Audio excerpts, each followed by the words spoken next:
우리 손으로 좀 나라를 이끄는 게 아니라 이제 군정 기간이 있어가지고 우리가 우리 뜻에 의해서 우리나라를 이끌지 못했습니다.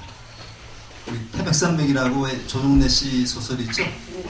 그거 보면서 해방되고 나서 자취를 감췄던 그 친일파들이 경찰서장이라든가 이런 사람들이 싹 사라졌다가 이제 며칠 뒤에 다시 오죠. 다시 들어와서 그 사람들이 이제 때려잡은 게 이제 누구냐면 독립한 사람들을 이제 친일파로 몰아서 잡는 그런 얘기가 나옵니다. 그래서 이렇게 해방되고 나서도 이제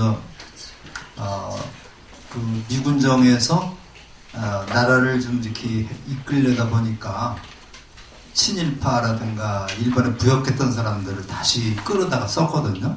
그래서 우리가 이제 억울하게 독립운동을 했던 사람들은 자식도 못 가르치고 그러다 보니까 이제 완전히 그냥 그 흑수저로 전락이 돼버리고요. 항상 이제 친일파들이 또 금수저가 돼가지고 지금까지는 아니겠지만 많이 이제 그렇게 해봤습니다.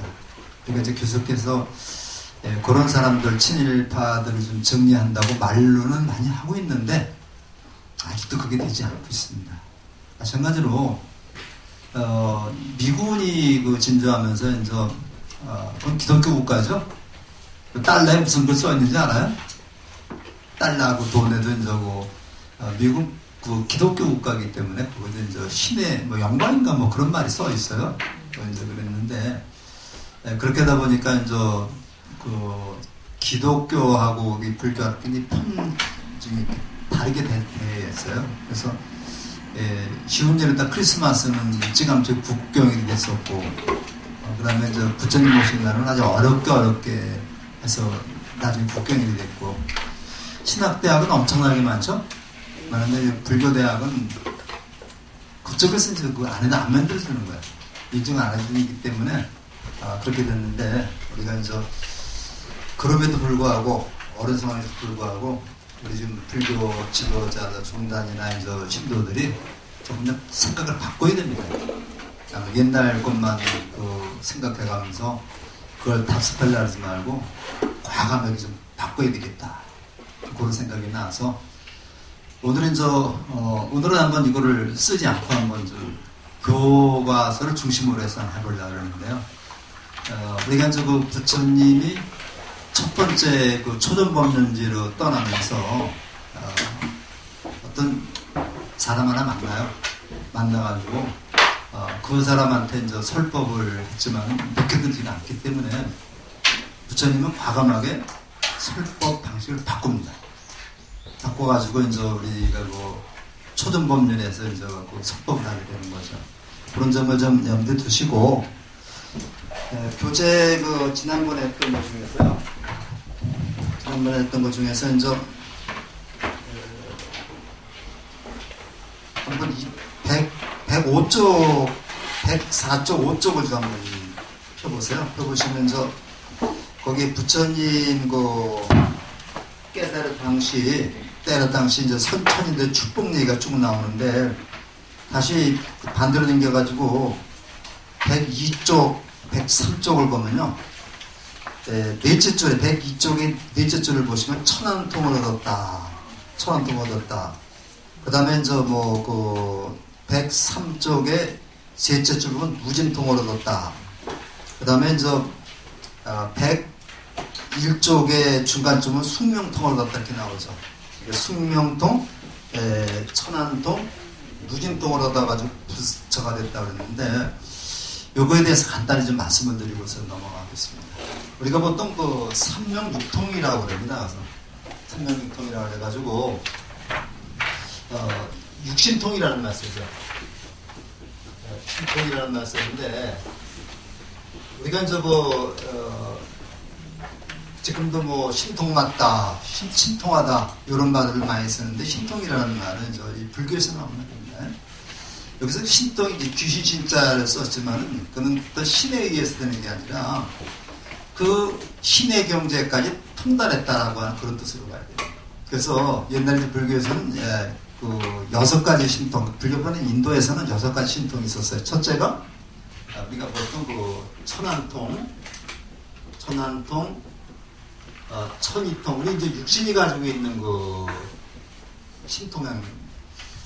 천안통이라는 거는 우리가 눈으로 보는데, 우리가 보통 눈으로 보는데 이렇게 수평선, 지평선까지만 보죠. 그 너머를 볼 수 있는 미지의 세계를 볼 수 있는 그러한 그 신통력을 우리가 천안통이라고 해요. 천이통이라는 거는 귀. 우리가 귀가 모든 소리를 다 들을 수 있는 게 아니라 이만큼 크고 됐기 때문에 요 정도. 우리가 보통 사이클에 맞춰서 킬로헤이스라고 쓰죠. 여기에 해당되는 것만 우리가 듣는 겁니다.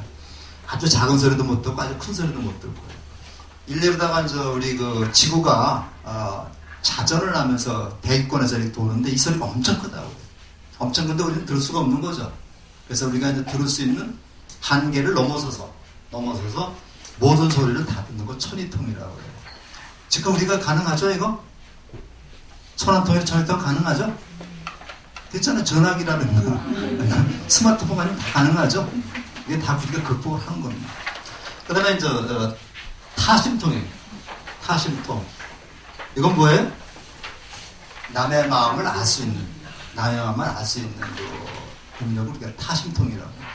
그 다음에 신족통이라고 있어요. 신족통은 옛날에 우리가 보통 축지법이라는 거를 쓰죠. 그래서 이것도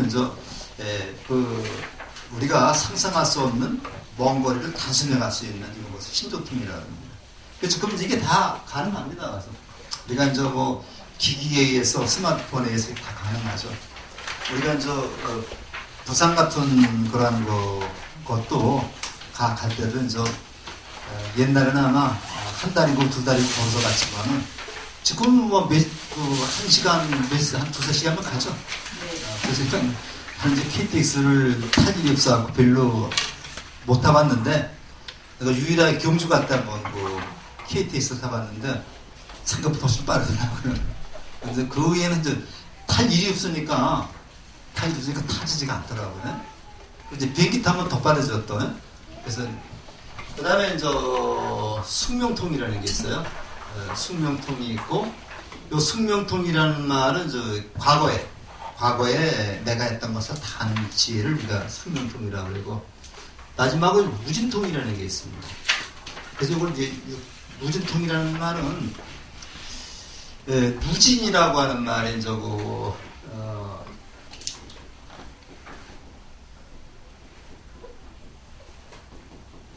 이게 이제 무자가 찌꺼기입니다. 찌꺼기.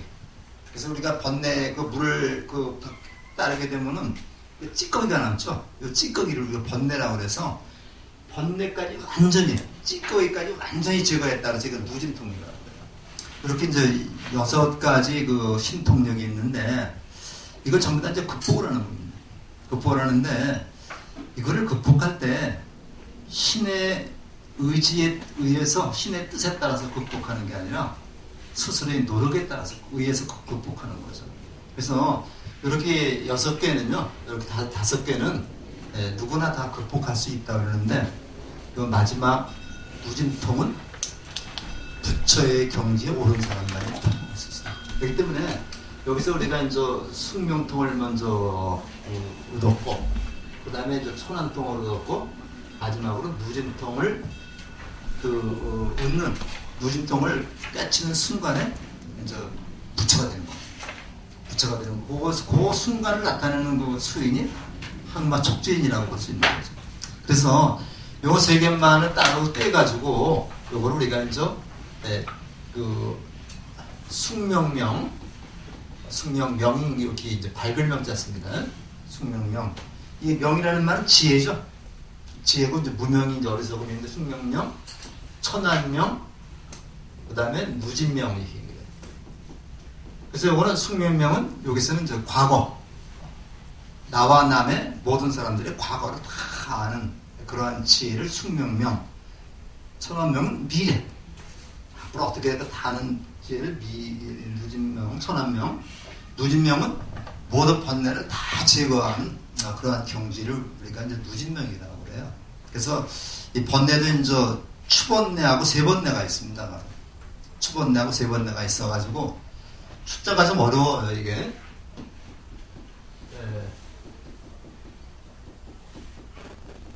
요거 세 개 씁니다. 요것이 추번내. 그 다음에 이제, 요것이 이제 세 번내.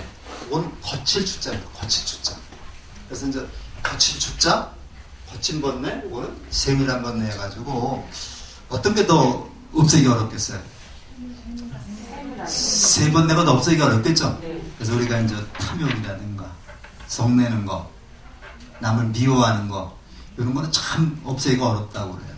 그래서 우리가 추번내는 뭐 금방 없앨 수 있는데, 요거까지 완전히 제거해버린 것이 이제 누진명입니다. 그래서 요거를 삼명이라고 그래요. 요거를 삼명이라고 그러고, 요거를 육신도의 삼명 육통이라고 합니다. 빼버리고서.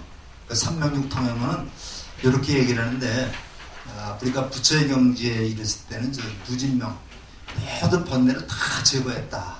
그런 경지가 바로 부처의 경지라고 이렇게 얘기할 수 있습니다. 그래서 요거를 이제 그렇게 말씀을 드려놓고 오늘은 그 다음에 깨닫고 나서 그 다음부터 드리겠습니다. 그래서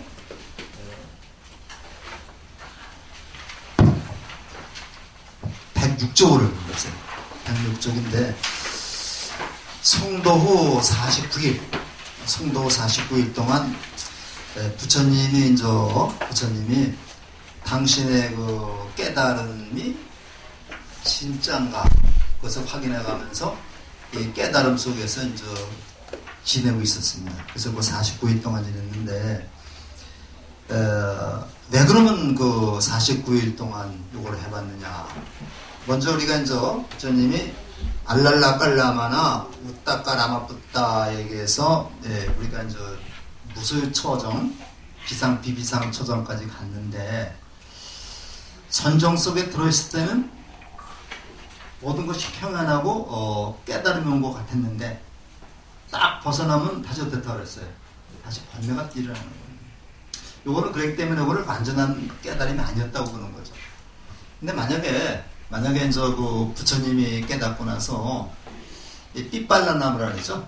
그 보리수 밑에 서 있을 때는 딱 마음이 편하고 그랬는데 뭐 자리를 옮겨본 겁니다. 자리를 옮겨봤는데 그럼 거기서 조건이 달라진 거죠. 조건이 달라졌으면은 진리라고 하는 것은 조건이 달라지더라도 똑같은 경지를 유지해야 됩니다. 근데 만약에 이제 거기서는 편안했었는데 조건을 달리해서 다른 데 가서 해보니까 안 그렇더라. 이건 올바른 진리가 아니죠. 요거를 확실히 하기 위해서 7번 자리를 옮깁니다. 그래서 여기를 좀 보시면요. 여기를 보시면은 우리 교재 한번 좀 보시면은 첫 번째는 그 깨달은 자리에서 이제 쭉 했던 거고 107쪽에 그 두 번째 맨 밑에 두 번째가 나오죠. 두 번째는 저 자리를 옮겨서 아자빨라 나무 아래서 한번 명상에 들었었다. 그래도 어떻게 돼? 그래도 당신의 깨달음이 편안하고 번뇌가 생기지 않았다는. 그래서 세 번째는 없잖아. 네 번째는 그 저 108쪽에 네 번째 7일은 마라가 다시 나타나 부처님에게 속삭였다 했는데 아마 세 번째는 제가 알기로는 그렇게 알고 있습니다. 세 번째는 다시 원래의 자리 보리수로 왔던 겁니다. 그러니까 그 자리를 7번 옮겼는데 장소는 6번이 되는 겁니다. 그러니까 다시 이제 그래서 네 번째 자리로 옮겼는데 마라가 빠삐어가 와서 또 속삭였다. 그러니까 아직 갈등이 남아있는 겁니다. 그 밑에 보면요. 밑에 둘째 줄 보면 5번째는 무잘린다 나무 아래서 법의 즐거움을 누릴 때였다. 요거는 그래서 좀 많이 그 작품으로도 남아있어가지고 왜 어떤 작품 보면 무잘란다가 저깁니다. 가서 용인데 뱀입니다. 뱀. 우리가 용을 생각해도 뱀을 생각하는데 용이나 뱀이나 마찬가지죠. 그래서 요거는 이제 연못 그 속에 이제 그 부처님이 참선을 하고 있는데 위에 그 뱀이 쫙 벌려가지고 그 비를 맞지 않게 하는 그런 조각품들이 많이 나와요. 나오는데 무 잘린다가 이제 부처님 폭풍우가 치고 막 그러니까 여기서 이제 무 잘린다가 부처님을 보호하기 위해서 그 뱀 그 꼴에다가 몸을 칭칭 감습니다. 몸을 칭칭 감고 그 위에 머리를 펴가지고 딱 그렇게 부처님이 비를 맞지 않도록 하는 그런 게 나와요. 요거는 바로 이제 무 잘린다가 이제 용 또는 뱀이기 때문에 그건 연못 속에 있습니다. 연못 속에 있어가지고 인도 그 부다가야 깨달은 그 지역에 가면 요 자리가 다 있습니다. 다 있어. 전부 다 저 부처님이 멀리는 가지 않고 뭐 100m 내지 200m 정도 자리를 옮겨가지고 했는데 요때는 그 자리에 앉아서 있는데 폭풍우가 와가지고 연못이 생겼는지 그건 모르겠습니다만 연못 속에 거기서 그 깨달은 자리에서 조금만 더 가면은 요것이 있습니다. 거기 보면 뱀이 이렇게 딱 그 보호하고 있는 돈이 나와요. 6번째는 다시 라자야따 나무 아래서 즐겼다. 7번째는 아자빨라 나무 아래에서 보내시던 그때 바로 누가 찾아와요? 먼저 제석천이 옵니다. 제석천이 와가지고 설법을 하라고 그래요. 그래서 여기 이제 있을래 이제 인도에 가게 되면은 요 자리를 다 그 해석자가 다 안내를 해줘요. 안내를 해주고 가면서 이제 부처님의 그 깨달음, 그 다음에 이제 그 부다가야 대탑 그 삐쭉 높은 거 저기 있죠. 법당에도 이제 그 부처님을 모셔놨는데 우리가 저기도 이제 부처님 그 가사를 준비해가지고 가서 거기다 가사를 다 입혀드립니다. 입혀드리고 고기하고 그 쿠시나가라 열반에 든 자리에 가면 저 가사를 우리 손으로 다 입혀드려요. 근데 사람이 많으니까 이제 우리가 또 나오면 또 다른 사람이 또 입혀지고 그렇게 하는데 그 와중에 사람 많은 그 와중에서도 이제 티베트 스님들은 오체투지 그분들은 그냥 쫙 그 해줘 그냥 깔죠 그냥 배를 오체투지를 하면서 이제 그 기도를 하고 그럽니다. 그래서 이제 그런데 이제 가서 그렇게 이제 성지순례라는 게요. 성지순례라는 게 이제 가서 단순히 이제 부처님의 그 유적을 참배한다는 것보다 그 유적을 보면서 내가 마음에 좀 느끼는 바가 있어야 되겠죠. 이제 그래서 이제 그러는데 여기 그 조금만 110쪽에 조금만 읽어보겠습니다. 그 셋째 줄을 보시면요. 어렵게 도달한 이 깨달음은 완벽하고 결함이 없다. 깊은 선정에 들어 수많은 수 없이 제거해 보아도 7번이나 옮겨가면서 49기 동안 해봤습니다. 원만한 완전하고 원만한 최고의 진리이다. 그러나 이 진리는 깊고 보기 어렵고 깨닫기 어렵고 참새하고 고상하고 단순한 사례를 넘어서는 것이다. 그래서 무상심심 미묘법 이렇게 얘기를 하죠. 무상심심 미묘법. 오직 지혜로운이라야 알 수 있는 것이다. 과연 받아들일 사람이 있을까? 세상에는 자기가 가진 견해에만 매달리고 자기가 바라는 것만 좋아하고 자기가 배우고 익힌 것만 고집한다. 이런 사람들 우리가 네 글자로 얘기하면 뭐라고 얘기해요? 여기 잡힌 사람을 고정관념에 사로잡힌 사람. 이걸 고정관념이라고 해요. 우리가 이제 그 생각을 할 때, 이게 이제 생각을 할 때, 이 생각이 굳어집니다. 그래서 제가 이제 가끔 얘기를 하지만, 한자에서 이런 상이 있어요. 이런 상이 있고, 이런 상이 있는데, 이게 이제 그 엄밀히 다른 겁니다. 이게. 다른 건데, 요 상이라는 거는 머리에 떠오르는 이미지를 얘기해요. 이미지 얘기를 해서 우리가 아상, 인상, 중생상, 수자상을 얘기할 때 이러한 내가 제일이다. 나만 잘났다. 이런 생각이 머리에 딱 떠오를 때가 있죠. 이게 아직 이미지로만 떠오르는 거. 이런 걸 이렇게 상이라고 해요. 근데 이것이 계속 가다 보면 굳어져 버려요. 이게 한두 번이 아니라 이게 가다 보면은 내가 정말 잘나는 걸 알아요. 내가 진짜 잘나는 걸 우리가 관념이다. 이거를 관념이다. 이거를 우리가 이제 개념화된다고 해요. 개념화된다. 이게 굉장히 무서운 거거든요. 그래서 내가 살다 보면은 그냥 처음에는 내가 잘났다고 생각을 했는데 남들이 너 진짜 똑똑해, 너 진짜 훌륭해, 너 대단한 놈이야 이렇게 얘기를 하다 보니까 자기가 진짜 잘난 거 착각을 하는 겁니다. 근데 세상에 못난 사람이 어디 있어요? 다 잘났죠. 착각을 하는데 이걸 우리가 관념이라고. 요게 뿌리 깊이 머리에 박혀있는 게 고정관념입니다. 그죠? 이 고정이라는 말이 이제 이거잖아요. 고정관념이다. 완전히 굳어져 버린 겁니다. 완전히 굳어져 버린 겁니다. 이때가 되면요, 관념에서 이것이 더 조금 심각하게 되면은 누가 무슨 말을 해도 자기만 잘난 겁니다. 이게 고정관념이 이거를 깨야 되는 겁니다. 이걸 깨지 않고서는 우리가 발전이 있을 수 없어요. 우리가 보면요, 무슨 일을 새로 하려고 그러면 이렇게 회의를 해가지고 한 10명이 모여서 일을 하려고 그러면은 이렇게 해서 우리가 좀 이렇게 올해 첫 파일을 이렇게 바꿉시다. 무엇죠? 그 전에 하지 않은 일을 우리가 얘기를 바꿉시다 하면 꼭 그 중에 한두 사람은 작년에는 그 전례가 없다. 작년에 이렇게 했는데 이렇게 바꾸면 쓰느냐. 근데 거기 얽매이다 보면요, 얽매이면 절대로 한 발짝 나갈 수가 없어요. 저는 아주 그 외에 그런 사람들 보면 아주 대단해요. 일단 이게 좀 잘못됐다는 것보다 우리가 한 발짝 앞으로 나가기 위해서는 과감하게 깨뜨려야 됩니다.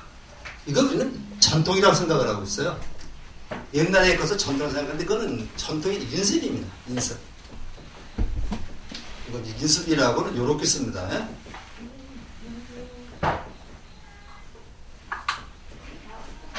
인습이라고.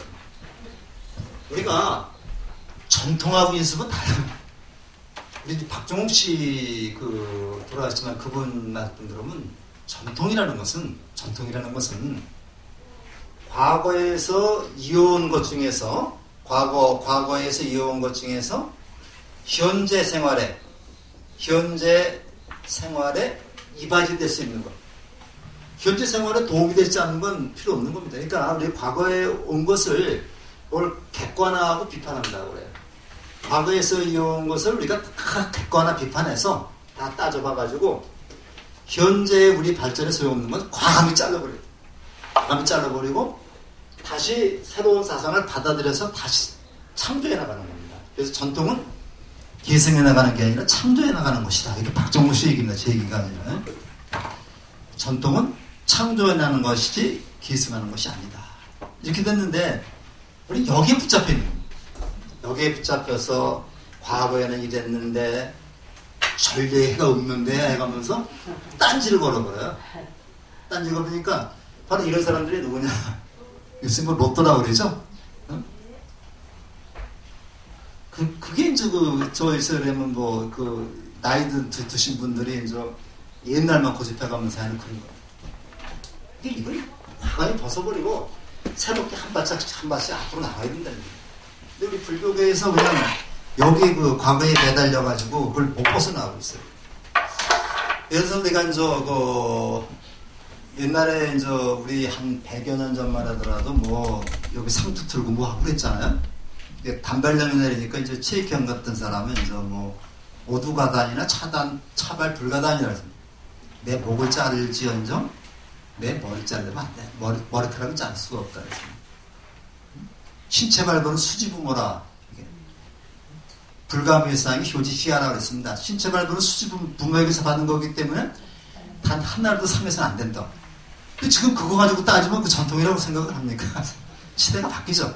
시대가 바뀌는 만큼 우리도 같이 따라 바뀌어야 되는 겁니다. 그래서 우리가 이런 상해 얽매이면 안 된다. 그래서 불교에서는 이 고정관념을 깨뜨리는 겁니다. 고정관념을 깨뜨려서 어떻게 변하는 거죠. 변하는 게 바로 뭐냐? 수행입니다. 수행이고 요거를 우리가 바완나다 이렇게 얘기한 기억이 있는데 내가 바뀌지 않으면 세상이 안 바뀝니다. 세상을 바꾸려면 내가 바뀌면 세상이 다 바뀌는 겁니다. 그래서 부처님이 깨달았다. 뭘 깨달았느냐? 그 깨달은 내용은 한두 마디로 말하기 어렵겠지만은 부처님 분명한 거는요. 부처님이 시다르타에서 부처로 바뀌면서 뭐가 바뀌었느냐? 세상을 보는 관점이 바뀐 겁니다. 그래서 이렇게 세상을 보는 관점이 바뀌었다. 그래서 이 고정관념을 깨트려 버린 겁니다. 세상을 보는 관점이 바뀌었다. 어떤 관점으로 바뀐 거예요? 세상을 중생의 눈으로 보는 관점에서 부처의 눈으로 보는 관점으로 바뀐 겁니다. 그러니까 내가 중생의 눈으로 볼 때는 모든 게 다 중생이었는데 내가 부처의 눈으로 보니까 모두가 다 부처더라. 그런데 저 사람들이 왜 부처 노릇을 하지 않고 중생 노릇을 하고 있을까? 이거는 깊이 생각을 했던 겁니다. 그러니까 요게 이제 그 핵심이 나와요. 자, 그 세상 사람들은 자기가 가진 견해에만 매달리고 자기가 바라는 것만 좋아하고 자기가 배우고 익힌 것만 고집한다. 그런 그들이 이 깊고 미묘한 인연의 법을 이해하지 못할 것이다. 네, 고정관념에 와서 머리가 그냥 고정관념으로 꽉 차 있는 겁니다. 그러니까 세상 그래서 그들은 그런 그들이 이것에 있을까? 세상 사람들은 집착을 즐기고 집착을 좋아하고 집착을 기뻐한다. 그래서 집착이라는 게 저 상이라는 말이 집착이라는 말로 많이 쓰입니다. 그래서 이제 아상, 인상, 중생상, 수상 나오는데 그 금강경에서 이제 그 고구정령하게 부처님 말씀이 집착에서 벗어나라는 집착에서 벗어나라 그런 말씀을 하시고 있는 거죠. 그런 그들의 집착을 떠나고 집착을 없애고 집착이 사라진 진리의 세계를 이해하지 못할 것이다.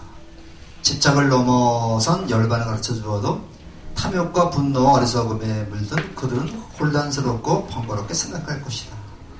그런 그들에게 이익이 되지 못한다. 세상사와는 반대되는 나의 가르침을 그들은 도리어 비방할 것이다. 이것이 뭐하는 뭐냐면 설법을 주저한 이유입니다.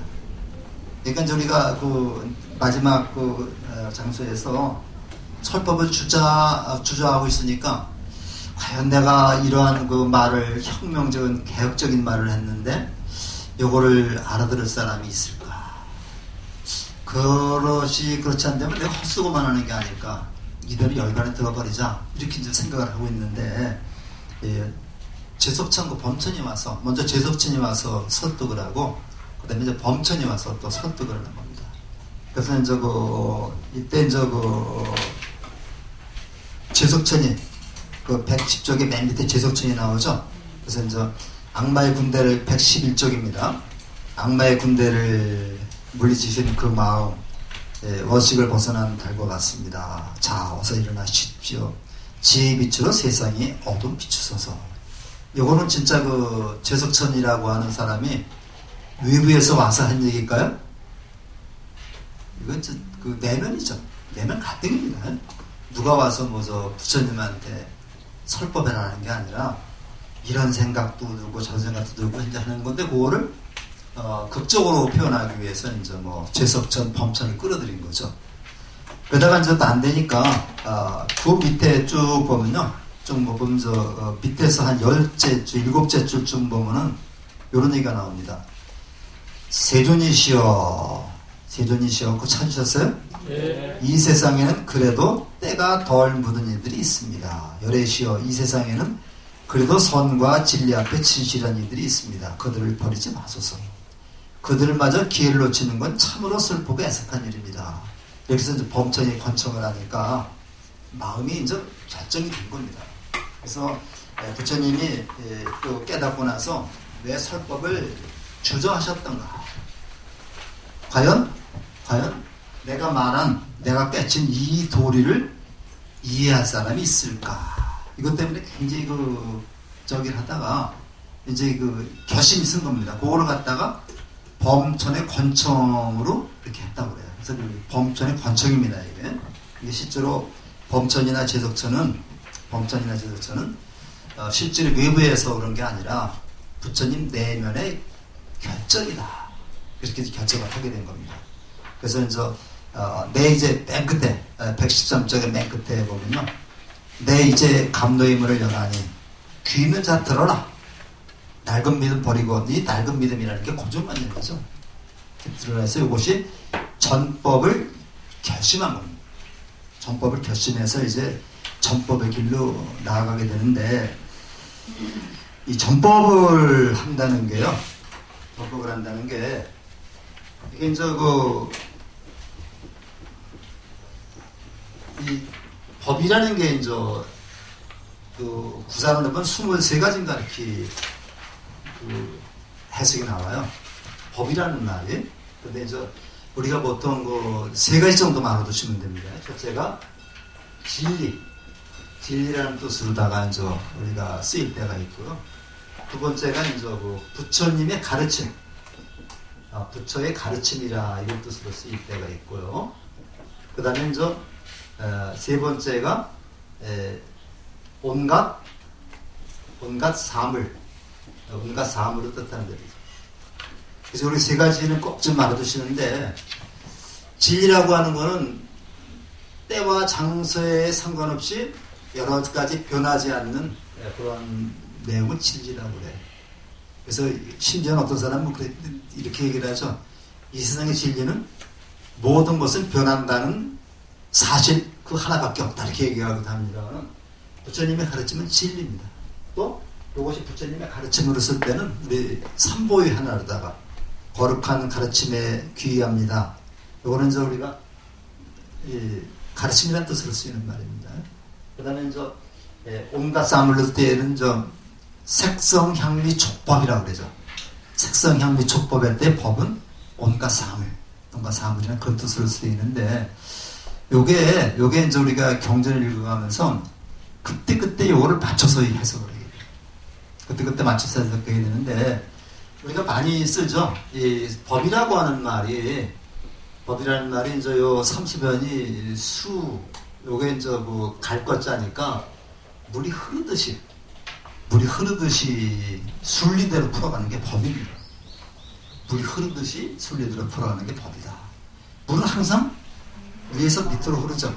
그래서 근데 이것이 이제 순리대로 풀어가지 않는 것은 이제 법을 위반하는 거다.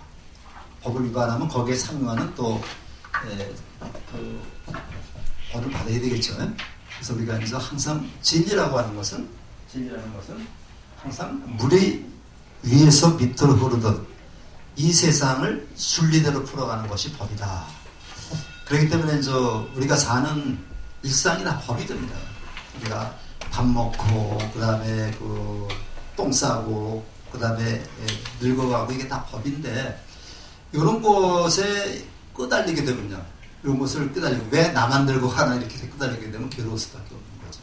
그래서 항상 우리, 이렇게 진리대로 살아가면서 자꾸만 우리 고정된 생각을 자꾸만 깨트리려고 노력을 해요. 우리가 이제 호두 같은 것도 보면요. 이렇게 깨지 않으면은 그 호두 맛을 볼 수가 없죠. 그래서 그런 것을 염두에 두시고, 이제 전법의 길로 나가는 건데요. 전법의 길로 나가는 건데, 여기 쭉 읽어보시면 맨 먼저, 알랄라 깔라마와 우따까 라마푸따를 생각을 해야 됩니다. 알랄라 깔라마하고 이제 우따까 라마푸따를 생각하게 되는데, 저는 이게 굉장히 중요해요. 그럼 이 진리를 누구한테 먼저 얘기해 줄까? 이렇게 생각을 했는데, 자기 주위부터, 가까운 주위에 있는 사람부터 살려고 하는 겁니다. 멀리 있는 사람을 찾는 게 아니라, 가장 가까이 자기에게 법을 가르침을 주었던 알랄라 깔라마나 우따까 라마푸따를 딱 보고, 뭐로 봤어요? 천안으로 보니까 벌써 돌아가신 거예요. 부타 죽은 겁니다. 그래서 그 다음에 생각했던 사람이 나를 버리고 간 5비구를 생각했습니다. 5비구를 생각했는데, 이거는 천안으로 보니까 어떻게 됐냐. 녹야원이라는 데 있었다. 지금은 사르나트라고 그래요. 녹야원이라는 데 있었는데, 이 부다가에서부터 녹야원까지 가는 길이 우리는 요새 버스 타고 다니고 그러기 때문에, 거기도 아마 버스도 가면 아침에 떠나서 하루에 못 갈 거예요. 딴 데 들려가야 되기 때문에. 근데 이제 얼마나 긴지 모르지만 우리나라하고 인도하고는 스케일이 다르죠.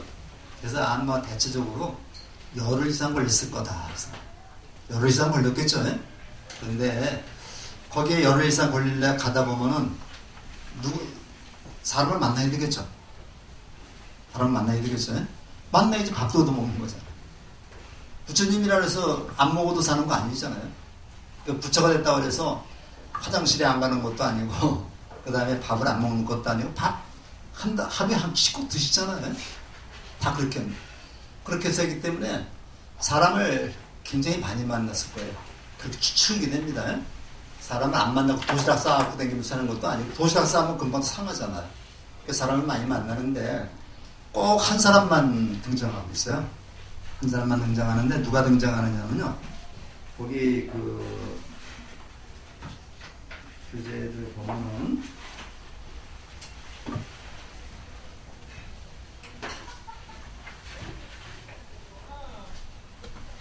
그 117쪽에 117쪽에 보면요.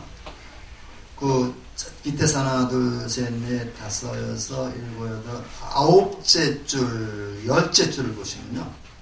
초췌한 얼굴에 시로라기 하나 걸치지 않은 그는 아지위가 교도 우빠까였다. 우빠까라는 사람 만나는데 걸음을 멈추고 휘둥그런 눈길로 바라보는 우빠까가 물었다.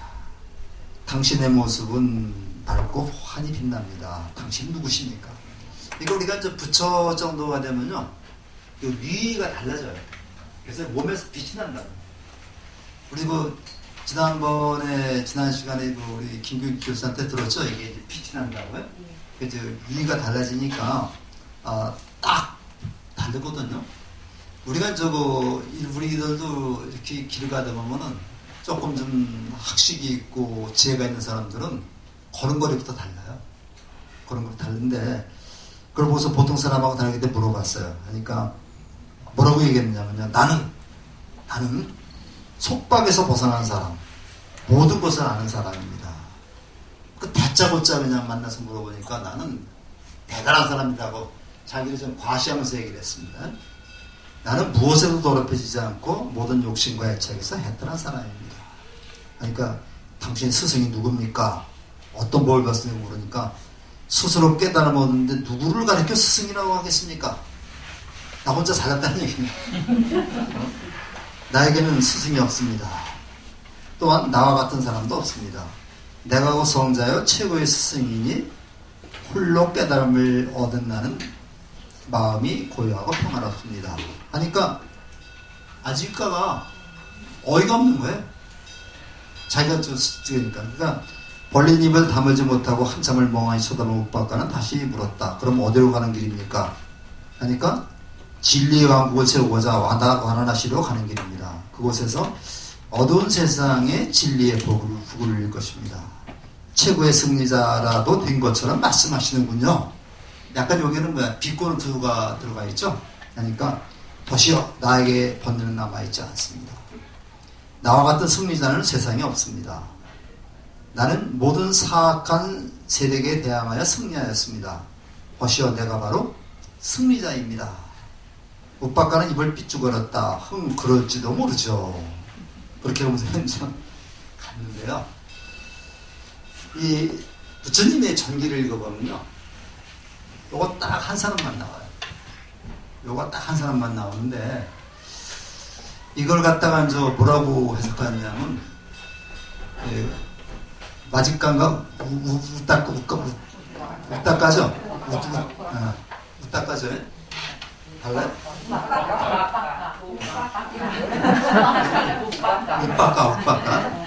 우빠까가 부처님과의 인연이 없어서 부처님을 알아보지 못했다. 이렇게 얘기 나옵니다. 맞는 얘기죠? 맞는 얘기인데 조금 더 우리가 비판적으로 들어가 보면 꼭 그렇게만 생각할 건 아니죠. 만약에 부처님이 우빠까를 만났을 때 자기를 과시하는 그런 마음이 아니라 좀 더 친절하게 우빠까의 근기에 맞춰서 얘기를 했으면 어땠을까요? 우빠까가 부처님의 첫 번째 제자가 될 수도 있었겠죠. 그래서 그 다음에 사람 안 만났지가 않았겠죠. 계속 만나는데 우빠까 한 사람만 거기다가 해놓고 나머지는 다 생략입니다. 나머지 생략하고 저 뒤에서 이제 노경원을 가게 되는데요. 이거는 그렇습니다. 처음에 욱박가가 보기에는요, 그때 이제 부처라는 이상적인 인물이 이제 있습니다. 가서 부처라고 하는 거는 이제 이게 붓다라고 하는 말은 고유명사가 아니라 그 당시 인도의 사람들이 가장 이상적으로 추구했던 그런 인물이거든요. 그러니까 우리가 이제 기독교에서 구세주라고 하는 그런 식으로다가 이제 누구나 붓다가 되려고 노력을 하는 겁니다. 그런데 붓다라고 자칭하는 사람을 보니까 나이는 이제 35살밖에 안 됐어요. 젊은 사람이 좀 수염도 있고 좀 머리도 희끗희끗하고 한 60대만 됐어도 좀 모르겠는데 젊은 사람이 나는 스승도 없이 깨달았다 하고 우리가 보기에 약간 거만하고 오만한 느낌이 들죠. 그러니까 이거는 부처라고 믿을 수가 없다는 얘기죠. 그래서 이건 나중에 이제 가서 삼형제를 만나가지고 제자로 삼습니다. 제자로 삼아가지고 이제 설법을 하는데 빈비사랑이 와요. 빈비사라 왕이 와가지고 그 당시에 존경받던 가서 삼형제하고 부처님이 있는데 누구한테 먼저 예배를 드릴까 이렇게 이제 고민을 했어요. 부처님은 새파랗게 젊으니까 그러니까 가섭 삼형제가 일어나가지고 부처님한테 예배를 드리면서 이분이 나의 스승님이다 얘기를 하거든요. 그래서 이제 마가다와 이제 빈비사라 왕이 그렇게 이제 했는데 여기도 보면 확실히 욱박가라는 친구는 수행을 하는 사람인데 이렇게 부처님이 나는 부처다, 나는 성이다 이렇게 얘기를 하니까 이건 뭐가 잘못됐다는 얘기입니까? 교화 방법이 잘못됐다는 얘기입니다. 교화 방법이 잘못됐다. 이 교화 방법이 잘못됐다는 것을 부처님은 과감하게 바꾼 겁니다. 자기를 바꾼 거예요. 근데 이것이 정말 생략이 되어 있는 거예요. 그래서 우리가 이제 부처님의 생애를 보면서 이런 것을 그냥 소홀히 넘기고 있는데 사실은 굉장히 중요한 얘기입니다. 이게 교화 방법을 바꿨다. 그래서 나중에 어떻게 되느냐? 저쪽에 다섯 비구를 만났을 때 다섯 비구가 자리까지 다 깔아줬어요. 근데 다섯 비구들이 부처님의 말씀을 들으려고 그러지 않은 겁니다. 들으려고 그러지 않고 부처님이 그때 분명히 배신자였거든요. 그렇지 않으니까 부처님이 굉장히 강국하게 말을 합니다. 다섯 청제여, 내 얘기를 들어봐라. 내 얘기를 들어봐라. 이렇게 하니까 다섯 비구들이 그러면 얘기 한번 들어봅시다. 그렇게 된 거거든요. 그때 그러니까 뭘 얘기를 한 거예요? 중도를 얘기하고 파정도를 얘기하고 결론부터 얘기하는 겁니다. 중도를 말하고 파정도를 말하고 이 포교사심에서 많이 자주 나와요. 중도를 말하고 파정도를 말하고 그 다음에 얘기 들으니까 이제 사성제를 얘기해요. 이렇게 됐기 때문에 당신의 교화 방법이 잘못됐다는 것을 인정하고 이거를 과감히 바꾼 것이 욱박가와의 만남에서부터 비롯됐다. 그렇기 때문에 누구나 다 맞는 것은 없는 거죠. 맞는 것은 없기 때문에 우리는 이렇게 자기가 잘못된 것을 솔직히 인정하고 스스로 바꿀 수 있는 그런 것도 대단한 용기라고 생각합니다. 그러니까 우리가 요새도 많이 뉴스에도 나오지만은 제가 잘못했을 때는 솔직하게 인정하고 용서를 비는 겁니다. 그런데 다시 거듭나야 되는 것이지 이거 자꾸만 변명을 하려면 거짓말만 자꾸만 늘어나는 거예요. 그래서 우리가 요즘에도 굉장히 좀 잘 생각해봐야 될 게 이제 이름부터 생각해봐야 되고요. 나도 몇몇 친구한테서 맨날 카톡으로 오는 게 이제 부정선거 아유 세상 모두 일치다 지워버리지만 끊임없이 보내는 친구들이 있어요. 지금 장난 안 되는 거잖아요. 그래서 이제 우리가 자기 고집을 그거 뭐냐 하면 다르게 얘기하면 고정관념입니다. 자기 고집도 그럴 땐 부려야 되겠지만은 잘못된 것을 스스로 인정하고 바꾸는 것이 진정한 용기가 아닐까. 바로 부처님은 그런 용기를 가지십니다. 이렇게 했다고 해서 부처님이 격하되거나 그런 거 아니잖아요. 예를 들어 인간적인 면을 엿볼 수가 있는 거고.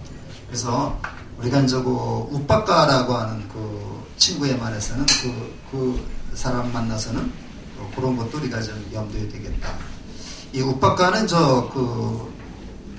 육사회도에 한 사람이 막갈라 고살라의 그 제자였다고 그래요. 제자였는데 이때 그 나영외도라고 그래서 이제 우리가 벌거벗고 다니는 사람들이 많이 있었죠. 그래서 이제 그 제자인데 거기에서는 거기 우빠까가 배운 것은 숙명론자들입니다. 숙명론과 고행을 주로 했던 그런 사람들인데 이렇게 해서 이제 첫 번째 우빠까의 만남은 별소득 없이 갔지만 그렇지만 부처님에게는 교화 방법을 바꿀 수 있는 아주 중요한 계기가 됐다. 중요한 계기가 돼가지고 계속 그 다음에 이제 어떤 사람을 만났는지 모르겠습니다만 몇 사람 만나면서 계속 자기의 교화 방법을 바꾼 겁니다. 바꿔서 드디어 이제 누굴 만나게 되느냐면은 저길 만나는 거죠. 다섯 비구를 만나는데 그 중간에 또 굉장히 중요한 사건이 하나 있었어요.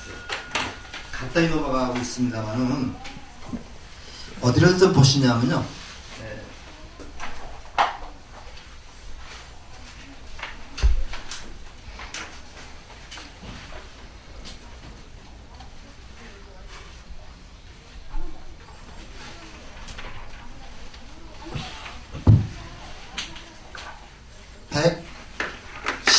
118쪽을 보시면요.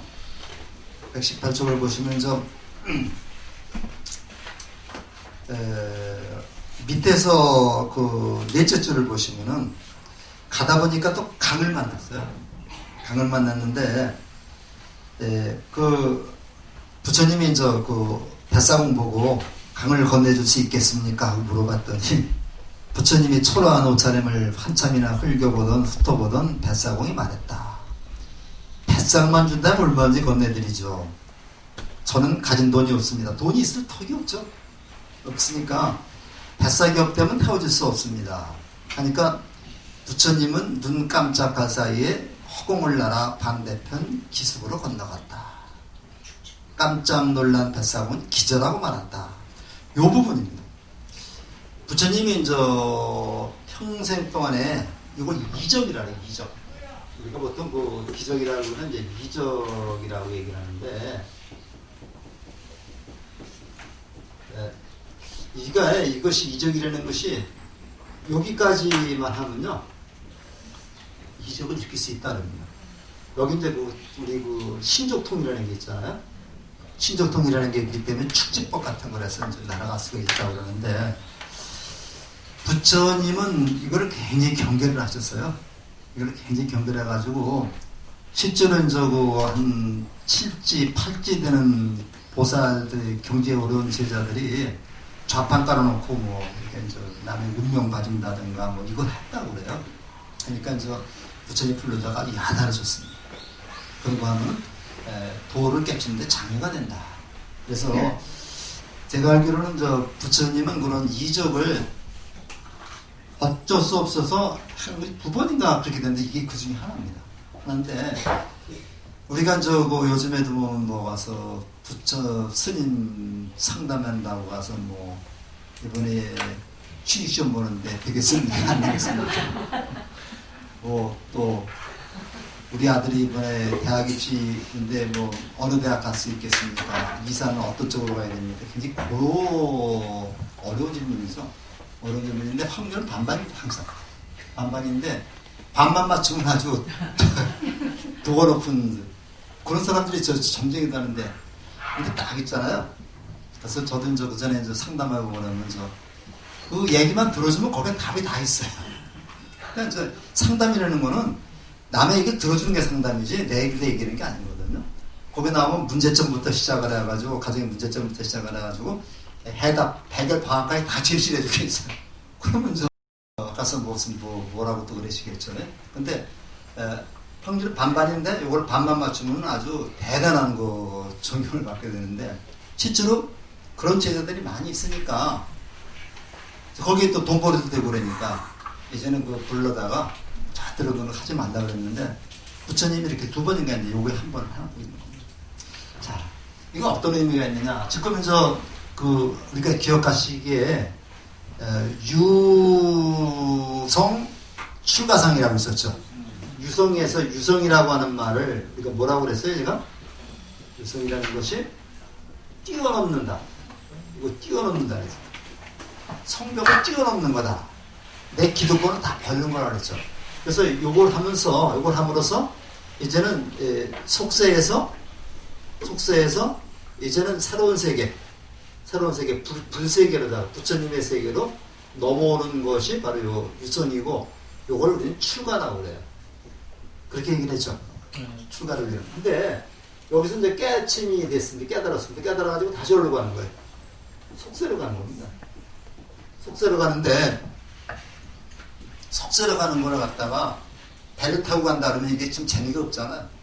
극적으로도 나타날 필요가 있기 때문에 부처님이 진짜 이렇게 강을 날아갔는지 그건 나도 몰라요. 알 수가 없는 겁니다. 그것도.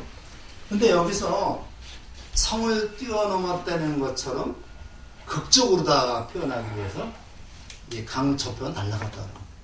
이건 다시 말해서 출가해서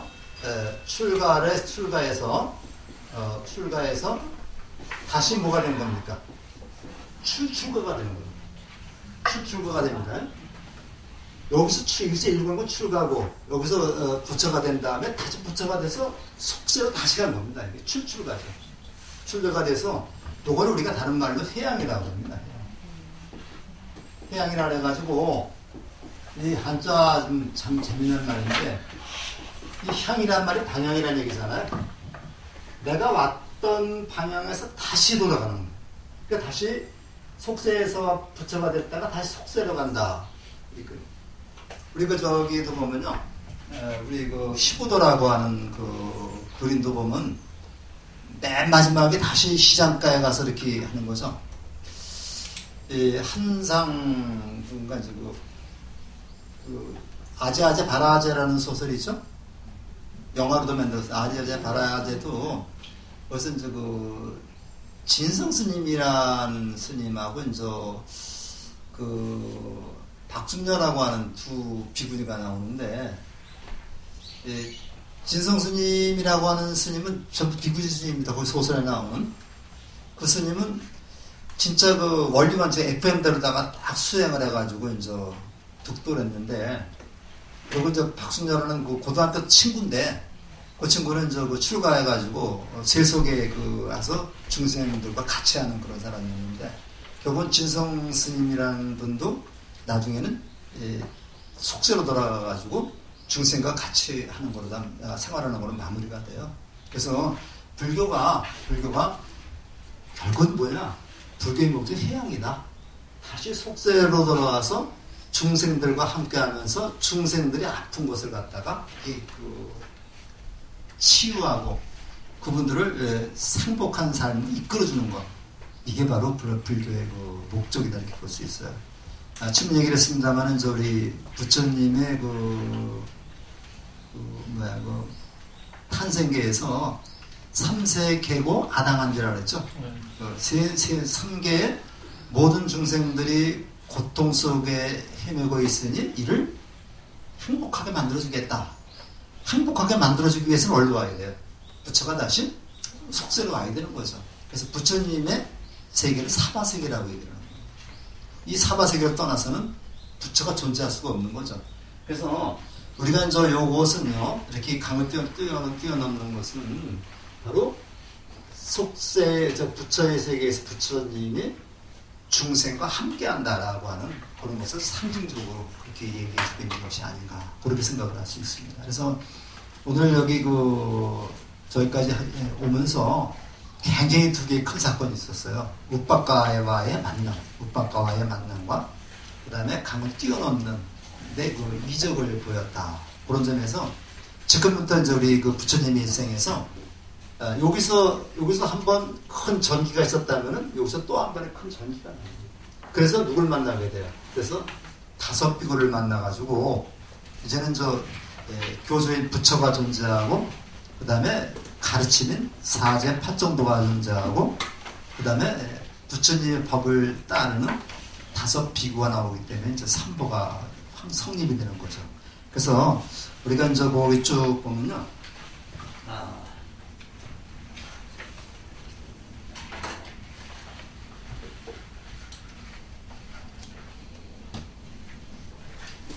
자, 그래가지고 이제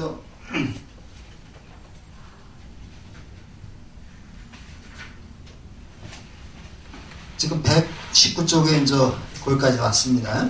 그래서 고단하고 먼 길이었다. 그래가지고 이제 녹야원에서 5 수행자를 만나게 되는데 조금 더 쉬었다 가겠습니다. 쉬었다가 초등학생들한테 초등학생에게 맞는 얘기를 해야 되고 대학생에 맞는 얘기를 해야 되죠. 요거는 이제 그 수준 또는 그걸 근기라고 해요. 근기에 맞춰서 이렇게 설법하는 것을 우리가 대기설법이라고 얘기합니다.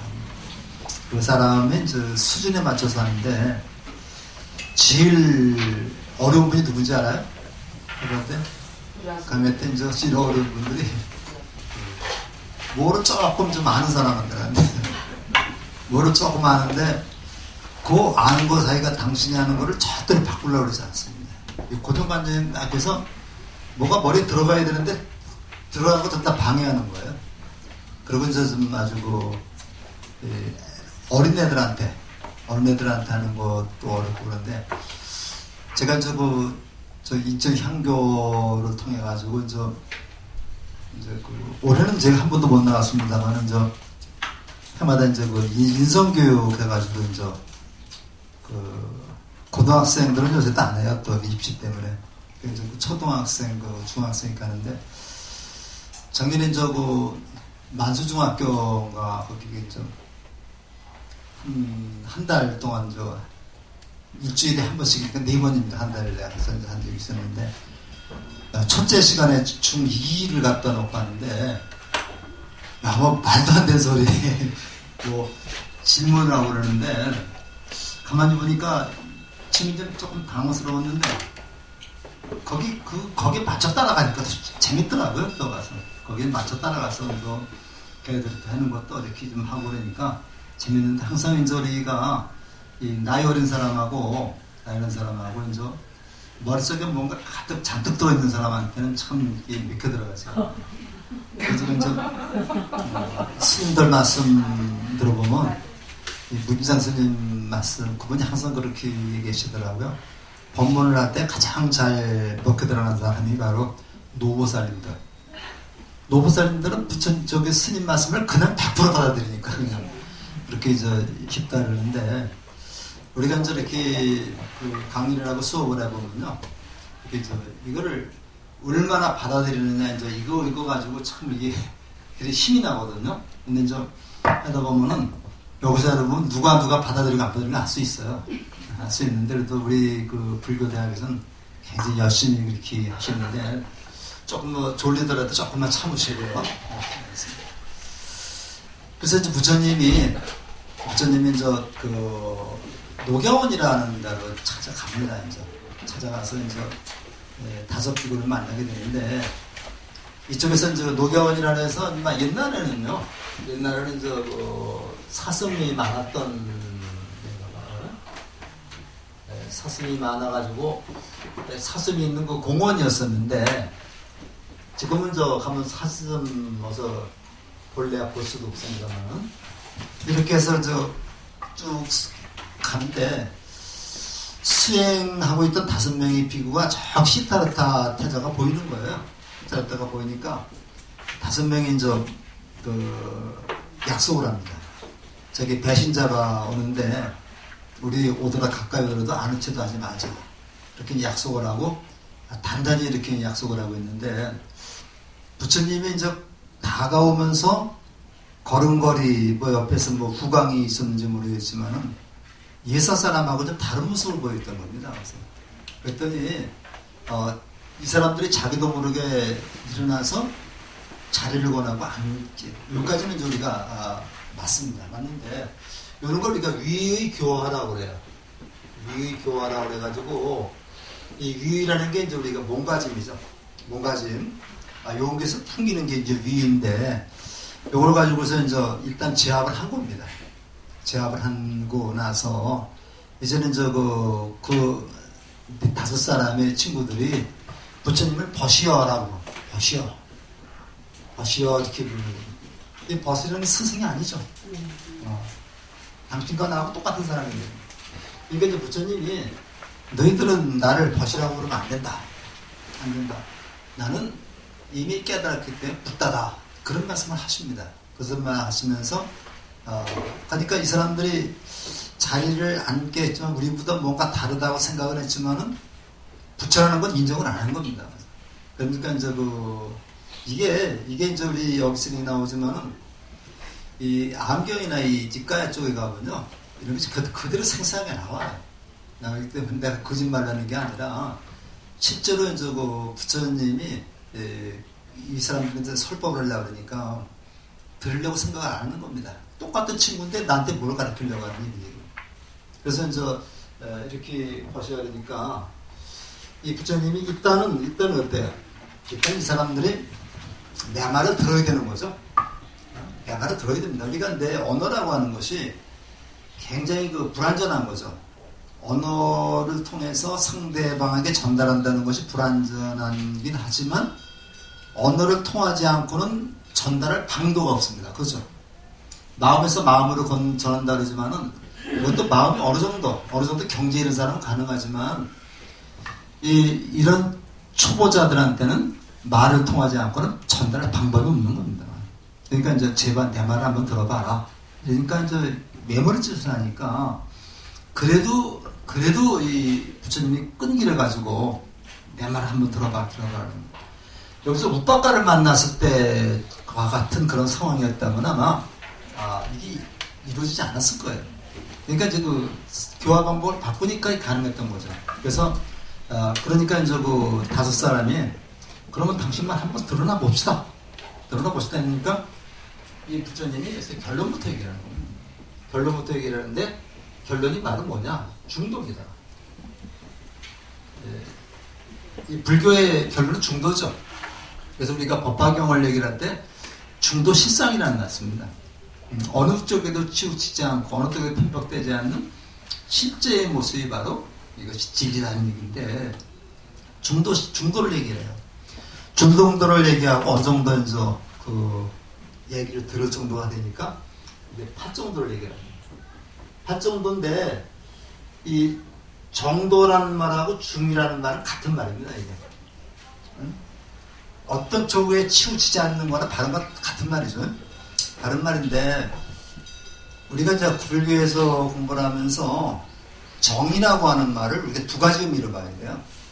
두 가지 의미로 봐가지고 하나는 바르다. 내가 이제 그냥 나름대로 해석하는 바르다.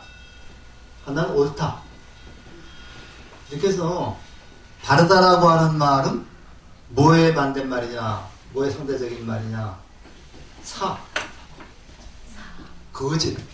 그러니까 거짓이 아닌 걸 얘기하는 거예요. 거짓이 아닌 것. 남을 현혹시키지 않는 거를 우리가 정의해요. 옳다는 말은, 요거는 반대말이 잘못된 것. 정오라고 그러죠. 네. 잘못된 것을 얘기해요. 이치상으로 옳은 것을 우리가 이제 정의라고 얘기를 하고, 이치상으로 옳지 않을 수도 있습니다. 옳지 않을 수도 있는데, 이것이 바른 길로 갈 수 있는 것은 정의라고 할 수 있죠. 그러니까 우리가 방편으로 거짓말을 하는 경우도 있죠. 방편 거짓말하는 경우도 있습니다. 어떤 나무꾼이 산에서 나무를 하고 있는데 사슴 한 마리가 헬리콥터 뛰어오는 겁니다. 근데 경전에 나오는 얘기입니다. 사슴한테 헬리콥터 뛰어나오면서 저기 사냥꾼이 쫓아오는데 나 좀 숨겨주십시오. 사슴이 이렇게 얘기를 했어요. 그러니까 이 나무꾼이 사슴을 저쪽에다 숨겨놨습니다. 숨겨주니까 조금 있다가 이제 사냥꾼이 활을 들고서 헬리콥터 뛰어오면서 앞에 가는 사슴을 못 봤습니까? 사슴을 있는 곳을 알려주십시오. 이렇게 얘기를 합니다. 어떻게 얘기해요, 이 사람? 사슴 있는 것을 알려주는 것은 이게 옳은 겁니다. 그렇죠? 정직하게 말하는 거죠. 근데 사슴 있는 곳을 알려주면은 살생을 범하게 되는 거고요. 그렇죠? 사슴 있는 것을 알려주지 않으면은 거짓말을 범하게 되는 거고, 이게 두 개가 다 걸려 있습니다. 요거를 방편이라고 그래요. 방편이라는데, 방편이라는 것은 바른 길로 갈 수 있는 수단을 말하는 겁니다. 방편에 말할 때 정확하게는 방이라고 하는 말은 요거는 바르다는 얘기입니다.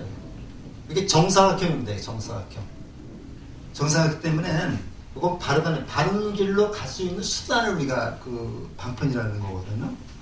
근데 모든 것 다 방편으로 다 돌리면 안 되는 겁니다. 그런데 그 사람이 사슴이 목숨을 찾아가는 거하고 거짓말하는 거하고 어떤 게 더 비중이 크겠어요?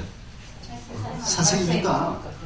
이 사람이 나무꾼이 거짓말로 저쪽으로 갔습니다 라고 얘기를 해서 사슴의 목숨을 살리는 게 방편이죠. 이런 경우가 많았기 때문에 우리는 꼭 이치상으로 옳은 것만이 옳은 건 아니다. 이치상으로 옳은 것이 오히려 잘못될 수도 있다는 얘기입니다. 여기가 이제 옳다는 말, 여기서 이제 우리가 오른손이라는 말도 나온 거고, 오른손이 나온 거 그런 겁니다. 그러니까 항상 오른손은 이 부처를 상징하는 손이다, 이렇게 이제 우리가 얘기를 할 수가 있는 거예요.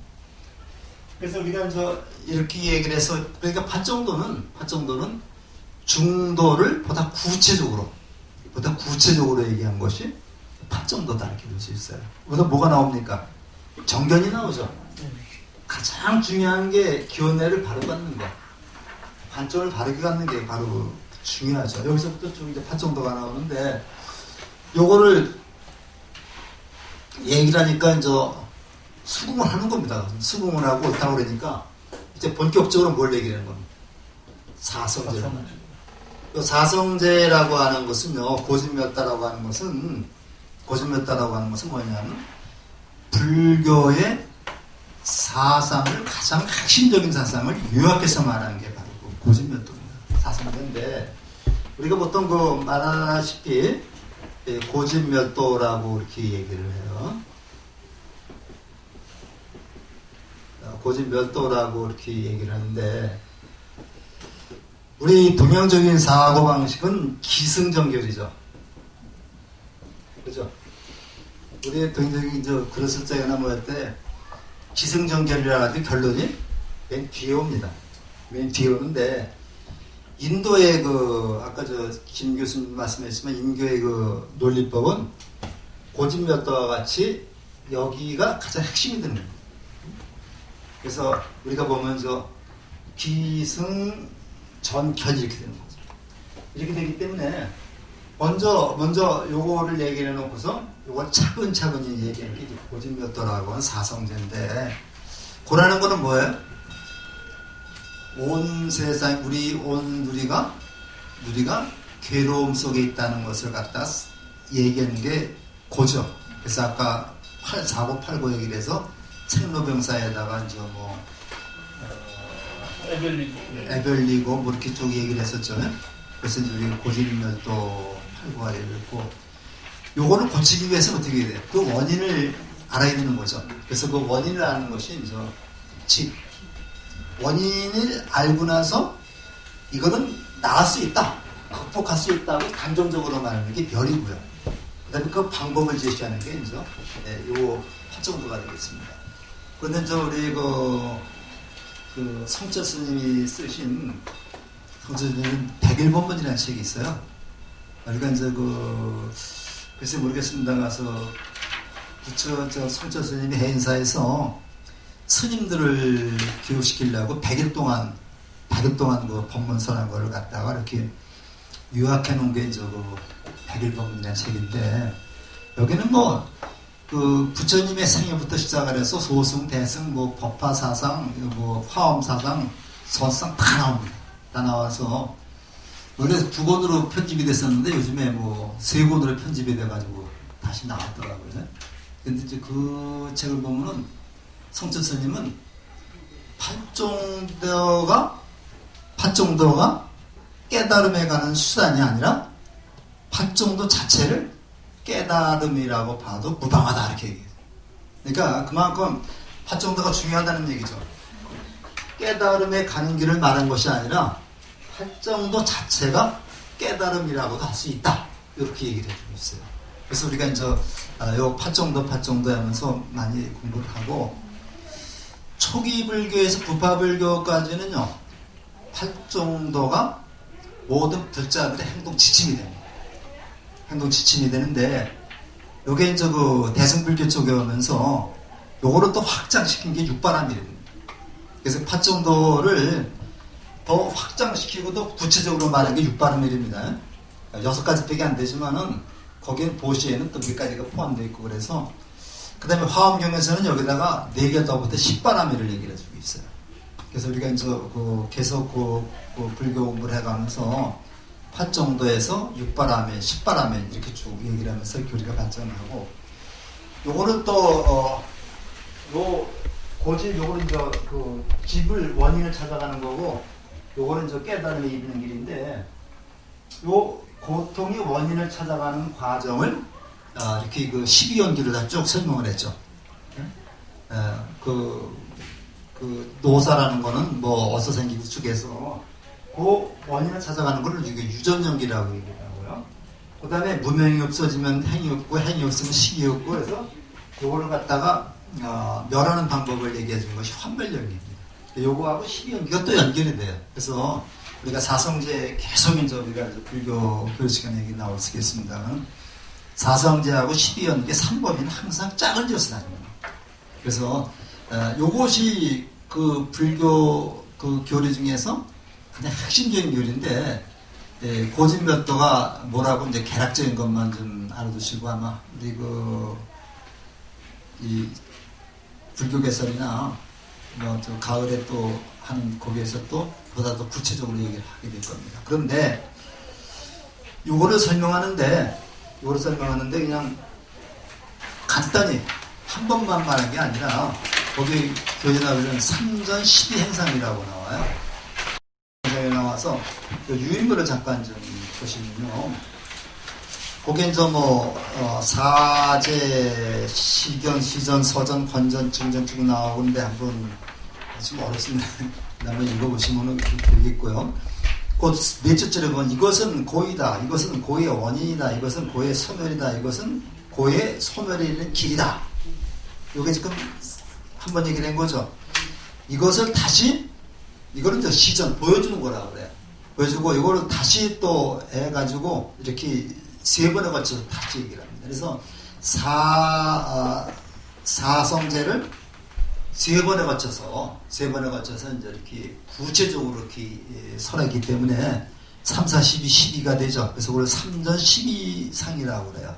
그래서 요거 좀 알기 위해서는 제가 이번 저 도표를 이렇게 만들어 본 건데요. 뒷페이지를 보시면요. 그 오른쪽에 시전, 권전, 증전이 나오고, 밑에 고성제, 집성제, 몇성제, 도성제 나오는데, 시라는 말은 보여준다는 얘기입니다. 보여주는 것이래. 볼시자, 보여주는 것이고, 권이라는 거는 권해주는 거. 권해주는 거고, 그 다음에 증이라는 말은 행동으로 보여준다는 얘기입니다. 그래서 우리가 요거는 시전, 권전, 증전이라고 그러는데,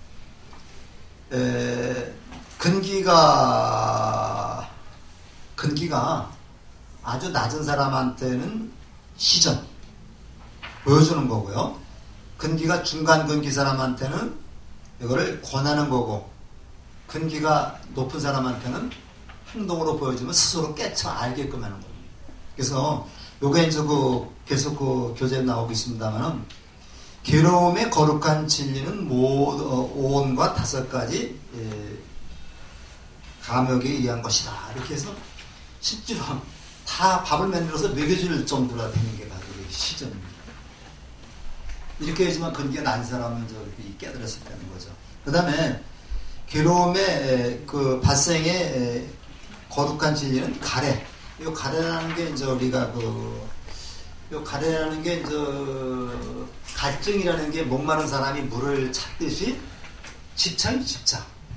우리가 이제 가래 해가지고 어떤 사물에 대한 집착, 끊임이 없는 집착을 갖다가 우리가 가래라고 얘기를 합니다. 그러니까 자식을 낳으면 자식에 대한 끝없는 집착, 돈에 대한 집착, 명예에 대한 집착, 이러한 집착 때문에 우리가 괴롭다는 얘기죠. 그러니까 우리가 만약에 놓아버린다 그랬는데, 놓아버리는 것은 바로 집착을 끊어버리는 게 놓아버리는 거예요. 나와 연결된 모든 것은 내가 오온으로 이루어졌다는 게, 오온이라는 것이 공하다는 사실을 갖다가 내가 알게 되면 그것은 이제 집착을 끊어버리는 거죠. 그 다음에 소멸의 거룩한 진리는 열반에 의한 것이다. 그래서 이것이 시전이고, 권전은 그냥 권하는 겁니다. 가서. 그러니까 그 근기가 주관인 사람한테는 그렇게 이것은 괴로움이야. 이것은 끊어야 되는 거야. 이것은 닦아야 되는 거야. 이런 식으로 해서 이제 상대방이 권해주는 거죠. 근데 이제 증전이라는 말은 실제로 보여주는 겁니다. 실제로 보여줘서 그냥 저기가 스승이 이렇게 말로 하지 않아도 몸으로 행동하면 행동을 보고 배우는 거죠. 우리 옛날에 이제 우리 사자상승이라고 그러는데요. 옛날 우리 스님들, 조사 스님들 보면 제자들 가르칠 때 딱 책상에 앉아가지고 금강경이나 화엄경 가르치는 게 아니죠. 가르치는 게 아니고 맨날 가서 그냥 일해라, 똥 쳐라, 나무에 와라 이런 것만 시키는 겁니다. 그거를 하면서 스스로 깨치도록 끌어주는 거죠. 이게 바로 정전입니다. 그래서 이제 옛날 소설책이나 보면은 맨날 한 절에 출가해가지고 3년이고 4년이고 이제 일만 시키니까 그 제자가 하는 스승 보고, 스님, 저한테 왜 아무것도 안 가르쳐 주십니까? 하고 물으니까 그 스님이, 내가 늘 가르쳐 주지 않았느냐? 그건 무슨 얘기예요? 그래서 네가 실제로 몸으로 행동하면서 스스로 깨치도록, 터득하도록 가르치지 않았냐 이런 얘기인데, 그러니까 이제 그 말을 듣고서 이제 딱 한 수식이 왔다는 얘기들이 많이 있습니다. 그래서 우리가 이제 아직은 저나 여러분들이나 전부 다 근기가 아직은 낮은 사람들이기 때문에 이제 불교 이렇게 해가면서 계속 강의를 하고 이해를 시키는 과정인데, 이게 이제 옛날 교수법으로 보면은 실제로 이렇게 출가해서 일을 하고 같이 스님하고 이렇게 생활을 하면서 자기도 이렇게 감화를 받는 거죠. 이제 그런 교육이 돼야 되는데, 사실은 그게 요즘에는 좀 쉽지가 않죠. 요즘 쉽지가 않고, 실제로 이제 그렇게 스님한테 스승한테 감화를 받았으면, 당신도 이제 스승처럼 실천을 해서 사회를 좀 정화시키는 그런 것이 되어야 되는데, 우린 학교에서도 계속 지식교육 하는데, 지금 도리가 없어요. 도리가 없고, 주세우기 하지 말라는데, 주세우기 안 할 수가 없는 거죠. 우리가 하다못해 국회의원도 주세우기 없어서 지금 표 많은 사람 당선시키잖아요. 그렇죠? 근데 이제, 모르겠습니다. 요즘에는 어떻게 시험도 안 보고 뭐라는데 어떻게 평가하는지 모르지만은, 굉장히 고민스러운 점이 굉장히 많아요. 굉장히 많고, 이제 인류대학이라든가 이런 데는 그렇게 중요하지 않다고 얘기를 합니다. 근데 우리 관념에서는 그게 이해가 안 가는 거예요. 이해 안 가는데, 나도 이제 우리 아들 그렇게 얘기 들어보면은, 걔도 이제 아버지 이제는 주세우기 무슨 대학을 나오고 중요하지 않습니다. 이제 내 손자죠, 이제. 걔들은 대학 가고 싶으면 가고, 걔들 뜻에 따라 주겠다는 거예요, 그냥. 근데 나는 그래도 이해가 안 가는데, 요즘은 그렇게 사회가 잠깐 바뀌고 있다 그럽니다. 그러니까 우리가 이제 가서 공부해라 하는 것보다 자기 재능 하나 키워는 게 더 좋죠. 그래서 요즘 트로트 둘만 하고, 그 사람도 노래 하나 끝내버리잖아, 그냥. 와서. 세상이 또 그렇게 자꾸만 변하고 있는데, 우리가 이제 끝까지 공부만 고집하다 보면 안 될 것 같습니다. 그래서 이제 우리가 5사람한테 이렇게 해서 공부를 시키는 겁니다. 시키는데, 그래도 먹고 살아야 되죠. 먹고 사는 거죠. 그래서 5명이 이제 이렇게 배우면서 이제 어떤 하루는 2사람이 가서 탁발을 걸식을 해오고, 또 다음날은 3사람이 가서 걸식을 해오고, 이렇게 하면서 서로 먹어가면서 공부를 한 겁니다. 공부를 해가지고 이제 해서, 그렇게 해가지고 이제 그 121쪽을 잠깐 좀 볼까요? 121쪽을 잠깐 보면 그 밑에서 일곱째 줄을 보시면요. 자, 괴로움이란 무엇인가? 태어남은 괴로움이고 늙음도 괴로움이며 질병도 괴로움이고 죽음도 괴로움이다. 이 태어나는 게 괴로움이다 그러니까 어떤 그 벌써 한 5, 6년 된 것 같아요. 이제 입문반 들어오신 분 한 분이 그러면 태어나지 말아야 되겠나, 빨리 죽는 게 좋지 않느냐고 얘기를 하는데 그런 건 아니고요. 이게 태어난다는 자체가 괴로움이라는 것보다는 태어남으로 인해서 늙음과 질병과 뭐 있기 때문에 이제 괴로움이라는 것이 태어난 자체는 우리가 이거는 괴로움이 아니죠. 이건 축복이죠. 근데 이제 우리가 이렇게 하다 보니까 이제 이렇게 나오는 건데 우리가 무조건 태어난다는 게 괴로움이라 해가지고 태어나는 것을 부정하는 그런 것은 아니다. 다만 고통의 씨앗, 고의 씨앗을 갖다가 짓지 말라는 그런 의미로 우리가 받아들여야 되겠습니다. 그래서 이렇게 이제 그 괴로움이라는 얘기가 쭉 나오고요. 그 다음에 이제 122쪽에 이것은 괴로움이다. 괴로움에서 쭉 거기 나오는 게 이제 3전 12행상이라고 하는 건데 조금 더 관심을 가지고서 한번 그거를 좀 이해하면 되겠습니다. 근기가 낮은 사람한테는 설명을 해줘야 되는 거고 근기가 좀 중간인 사람한테는 권하면 되는 거고 그 다음에 이제 근기가 높은 사람한테는 실제 행동으로 터득하도록 그렇게 이끌어주는 것이다. 그렇게 얘기를 했고 123쪽에 밑에서 한 10째 줄 정도 보세요. 그때였다. 꼰단자의 눈동자가 반짝였다. 진리를 본 눈이 맑고 깨끗하게 열렸다. 그래서 드디어 어떻게 된 겁니까? 드디어 깨달은 거죠. 부처님이 목적으로 목표로 삼았던 경제까지 이룬 겁니다. 이때 부처님이 얼마나 기뻤겠어요. 이건 말로 표현할 수 없을 정도의 기쁨이죠. 그러니까 부처님이 뭐라 그러냐면은 너 깨달았구나. 너 깨달았구나. 야라는 말이 아야입니다. 아야라는 말이 감탄사가 돼가지고 보통 우리가 이제 아야 교진녀라고 그러죠. 아야.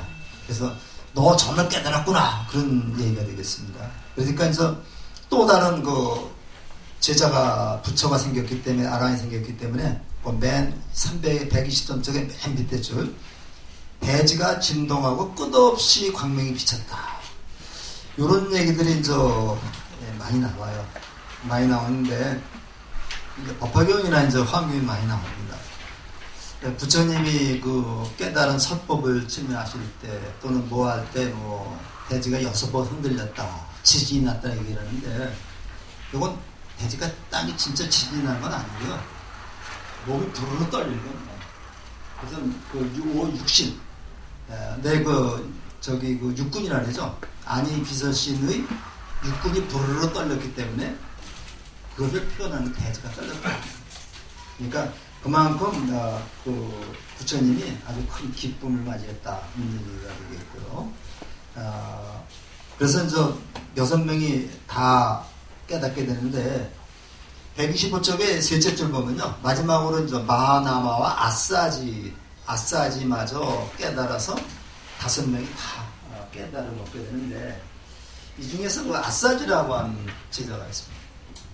아싸지라는 제자를 한문으로는요, 우리가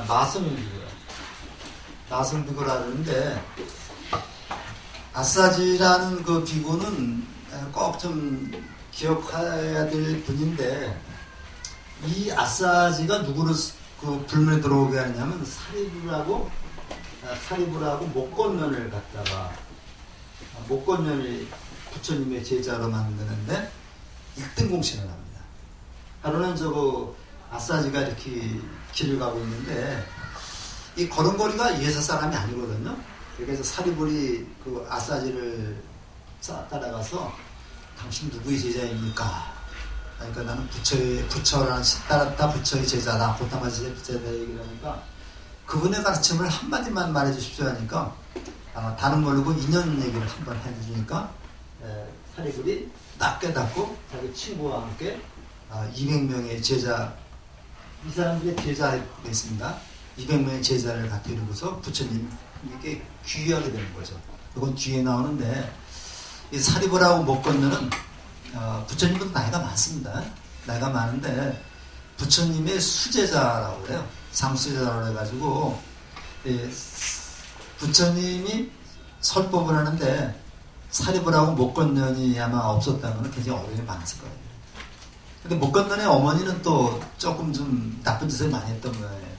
못 건너니 이제 신통제일인데, 못 건너니가 하루는 이렇게 지옥을 한번 보니까 자기 어머니가 거기 계신 거예요. 지옥에. 지옥에서 아주 그냥 굉장히 고통을 당하고 있길래 부처님 자기 힘으로도 어쩔 수가 없어가지고 부처님을 찾아뵙고, 이만저만해서 우리 어머니가 지옥에 계신데 우리 어머니를 천상으로 모셔올 도리는 없습니까? 그렇게 얘기를 하니까 그 부처님이 사리불 못 건너한테 대중 공양을 베풀어라. 그래가지고 이제 그 대중 공양을 언제 베푸냐? 7월 보름에 베풀어가지고 못 건너는 어머니하고 지옥에 있는 같이 있던 분들을 함부로 천도하는 얘기가 나옵니다. 그래서 그거를 우란분절이라고 얘기를 하죠. 우란분절이라고 얘기를 하고, 그거를 백중이라고 해가지고, 불교 4대 명절에 우란분절, 백중을 합해가지고 5대 명절이라고 얘기를 합니다. 그래서 이제 백중 기도가 그럼 들어가고 있죠? 하한거하고. 하한거 기도가 들어가고 있죠. 하한거가 끝난 날이 백중날이거든요. 이제 그때 이제 가면 또 우리 절집에서는 이제 큰 명절이 되면서 바로 그때 못 건너니, 이게 이제 못 건너니 그렇게 천도를 하는데, 어머니를 천도하는데 대중공양이라는 게 이제 여러 사람들이 같이 나눠 먹을 수 있도록 베푸는 걸 대중공양이라고 하거든요.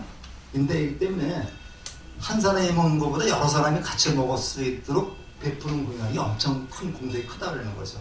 이게 여론이에요. 여론이라는 게 여러 사람의 의견이 하나로 합쳐진 게 여론이잖아요.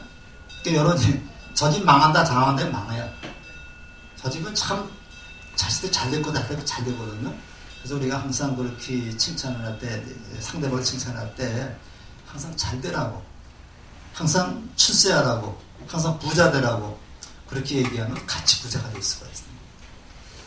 그래서 그런 얘기를 해가지고, 사리불은 평생 아싸지가 있는 방향에는 머리를 두지 않았다고 그래요. 그래서 사리불은 항상 아싸지를 스승으로 공경했고, 그 다음에 이제 아싸지는 또 같이 사리불을 또 스승으로 공경했고, 그렇게 했다고 얘기를 하고 있습니다. 그런 얘기들이 쭉 이제 언급이 되고 있고요. 그 다음에 이제 127쪽에 보면 이제 야사라고 하는 또 제자가 나와요. 야사라는 제자가 나오는데, 야사가 이제 어떤 사람이냐면 이제 굉장히 부잣집 아들입니다. 굉장히 부잣집 아들인데, 야사가 이제 항상 친구들하고 모이면은 항상 술을 사고 돈을 쓰고 그럽니다. 그렇기 때문에 야사가 친구들 간에 굉장히 인기 있고 그런 사람이거든요. 근데 이제 야사가 하룻밤은 이제 항상 늘 그래왔는데, 어떤 딸은 딱 좀 생각이 달라지는 겁니다. 그래서 좀 그래왔는데, 하루는 이렇게 먹고, 딱 술도 먹고, 음식도 먹고, 잠을 자서 새벽에 딱 깨보니까, 이게 난장판인 거예요, 그래서. 여자고 남자고 막 엉켜서 잠자고 있는데, 옷은 다 벗어 땡기고, 그 다음에 술 먹은 사람은 토해가지고 옆에 이렇게 오물도 쌓여놓고, 코는 드르렁드르렁 걸고, 냄새는 코를 찌르고, 이게 눈에 보인 겁니다. 이게 좀 가다 보면요, 그런 게 보일 때가 있어요. 이게 보이니까, 야, 이게 뭐냐? 이게 무슨 인생에 이런 게 있느냐? 하고서 그냥 집을 뛰쳐나온 겁니다. 집을 뛰쳐나와가지고, 그냥 산으로 가면서, 괴롭다 하면서 간 거예요. 그러니까, 마침 아침에 산책을 나왔던 부처님하고 만나서 부처님한테 설법을 듣습니다. 설법을 듣는데, 그래도 야사라는 친구가 굉장히 좀 공부를 많이 한 친구 같아요. 그래서 그 부처님의 말씀을 듣고 그래서 출가합니다. 몇 번째 출가가 됐어요, 이제? 제자가 6명이 됐죠. 6명이 돼서 출가를 했는데, 그래서 이제 부처님 출가해가지고 이제 부처님한테 쭉 이렇게 설법을 들고 있는데, 그 야사가 집에 나갔다는 소식을 듣고서 아버지 어머니가 찾으러 온 겁니다. 아버지 어머니가 찾으러 왔는데, 아버지 어머니가 야사를 데리러 왔는데, 그 부처님의 말씀을 아버지 어머니가 듣고 나서 다 옳은 말씀이거든요. 그러니까 이제 그 두 분이 저는 출가는 하지 않더라도 이제부터 부처님이 제자가 되겠습니다 해서 제가 제자가 됩니다. 출가하지 않은 제가자가 되는데, 이 제가자를 남자는 뭐라고 그래요? 우바세라고 그러죠. 우바세. 남자는 우바세라고 그러고 여자는 우바이라고 합니다. 남자 출가한 스님은 비구라고 그러고 여자 출가한 스님을 비구지라고 그러죠. 그래서 우리가 이제 비구니, 우바세, 우바이를 우리가 사부대중이라고 해요. 사부대중이라고 말해요. 사부대중이라고 말하는데 지금 요 비구니만 빼놓고 그러니까 누가 생긴 거예요? 비구, 우바세, 우바이가 생긴 거죠. 그래서 야사의 아버지는 이런 몰라. 야사의 아버지는 최초의 우바세, 야사의 어머니는 최초의 우바이가 됩니다. 그래서 우리가 이제 사부대중이라고 얘기를 합니다. 또 칠부대중이라고 하는 경우도 있어요. 그래서 20살 전에 그 출가한 남자는 3이라고 그래요. 3이. 3이라고 그러고, 그 다음에 이제, 3이라고 그러고, 그 다음에 이제 여자는 3이라고 그러는데, 여자는 한 단계 더 둡니다, 가서. 그래서 18세까지는 3이라고 그러는데, 18세까지 3이라고 그러는데, 3인이라고 그러는데, 18세에서 20세까지는 이제 예비 단계를 한 더 둡니다, 가서. 여기가 한 단계 더 둬가지고, 이때를 식차만화라고 해요.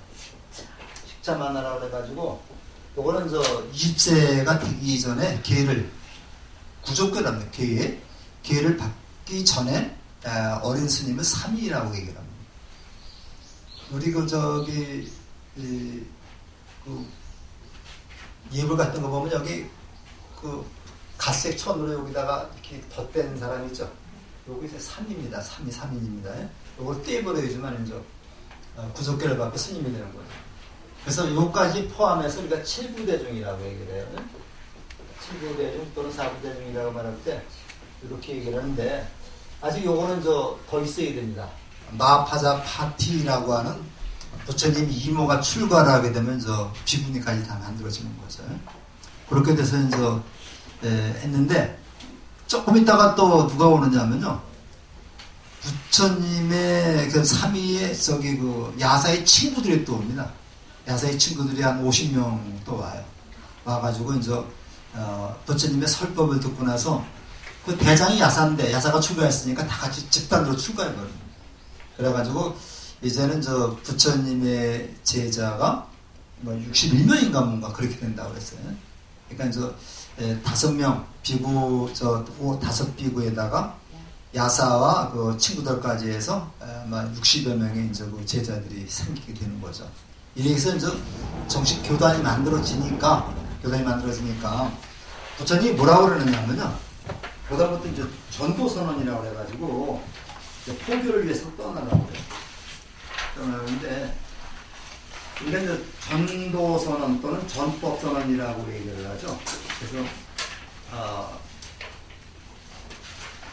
이 불교에서 가장 핵심적인 것이 이제 포교입니다. 이게 포교. 근데 사실 불교적인 말로 하면 전법, 법을 전법이 되겠죠. 그러니까 사실은 우리 이제 포교사 하는데, 우리가 이제 포교라는 개념보다는 부처님의 법을 전하는, 다른 사람에게 전하는 그런 역할을 하는 게 이제 포교사, 전법사 이렇게 얘기를 하는데, 요거를 선언하게 됩니다. 다 이제 60여 명은 다 보내요. 너들 가서 내가 아침을 갖다 널리 펼쳐라 해가지고 이제 이렇게 보내고, 우리 종단도, 조계종 종단도 지금 3원체제로 되어 있죠. 가장 중심에 되는 종단이 저희가 원인 이제 총무원입니다. 그래서 총무원에서 모든 그 불교계를 다 운영을 하고 있어요. 아까도 말씀드린 교수님이었지만 종교는 상징적인 존재입니다. 그래서 포교 총무원이 이제 뭐 행정 업무를 다 보고 있고, 그다음에 교육원이라는 게 있어요. 교육원이 누구냐면 스님들의 교육을 담당하는 게 교육원이고, 포교원은 제가 신자들의 교육을 담당하는 데가 포교원입니다. 그래서 우리가 총무원, 교육원, 포교원 3원 체제로 되어 있는 것이 우리 한국불교 조계종의 조직인데, 이 중에서 총무원이 모든 권한을 거의 다 가지고 있죠. 그래서 우리는 이 불교대학은 이제 포교원에서 관리하는, 그리고 포교원의 지침에 따라서 우리가 이제 그 교육을 하고 있는 겁니다. 자, 그러면서 이제 제자들을 모아가지고 다음과 같이 얘기를 하는 겁니다. 133쪽을 좀 보세요. 셋째 줄에 보시면요, 깨달음을 이루신 첫해 빗방울이 흩날리는 우기를 부처님의 자비로운 설법을 듣고 보낸 도교원의 비구들은 모두 아란이 되었다. 어느새 세상에는 61명의 아란이 있게 되었다. 61명의 아란인데, 이제 그 61명이 이제 교진여등 5명의 아란, 그 다음에 야사와 야사의 친구가 55명, 근데 부처님 해가지고 61명이 되고, 그 비가 그치고 하늘이 들어가기 시작한 딱 퍼분 폭우 속에서 불어내던 대지의 작은 생명들이 제자리를 찾아갈 무렵 부처님께서 제자들에게 선언하셨다. 그 다음부터가 이제 우리가 유명한 전도 선언인데요. 같이 읽어보겠습니다. 비구들이여, 나는 신과 인간의 굴레에서 해방되었다. 그대들 역시 인과 인간의 굴레에서 해방되었다. 이제 법을 전하러 길을 떠나라. 많은 사람들의 이익을 위해, 많은 사람들의 행복을 위해 세상을 불쌍히 여겨 길을 떠나라. 마을에서 마을로 두 사람의 길을 가지 말고 혼자서 가라. 비구들이여, 처음도 좋고 중간도 좋고 좋은 법, 조리와 편히 갖춰진 말을 설하라. 원만하고 완전하여 흥분한 행동을 보여주라. 세상에 때가 덜 묻은 사람들이 있다. 그들은 법을 듣지 해봐야겠지만 그러면 분명 진리를 깨달을 것이다. 비구들이여, 나도 법을 전하러 우르블라의 세나니 마을로 갈 것이다. 거기까지 표시를 해놓으세요. 이것이 전도 선언입니다. 전도 선언인데, 우리 그 기독교에도 전도 선언이 있어요. 거기 있는데, 거기에는 반드시 혼자 가지 말고 두 사람이 짝을 이루어 가라고 했어요. 짝을 이루어 가라고 했고, 여기는 꼭 혼자서 가라고 했죠. 그 자세한 일은 나도 모르겠습니다만은, 우리가 이제 전도선언에 모든 것이 다 포함되어 있습니다. 특히 그 전도선언의 이제 그 셋째 줄을 보면요, 많은 사람들의 이익을 위해서, 행복을 위해서, 이익과 행복을 위해서가 불교의 목적이죠. 왜 전도선언을 하느냐?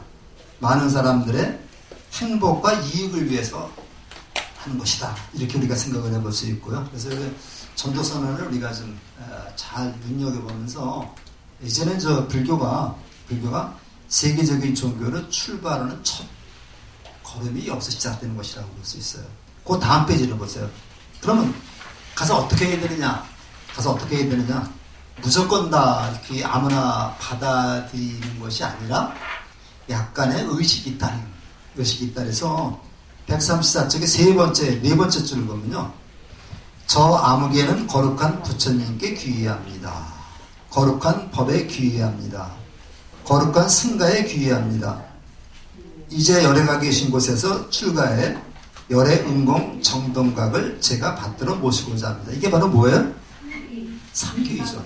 그러니까 부처님의 법을 따르고 불교에 귀의하는 사람에게는 반드시 이와 같은 삼귀를 실적에 부르고 실천하도록 그렇게 좀 하라.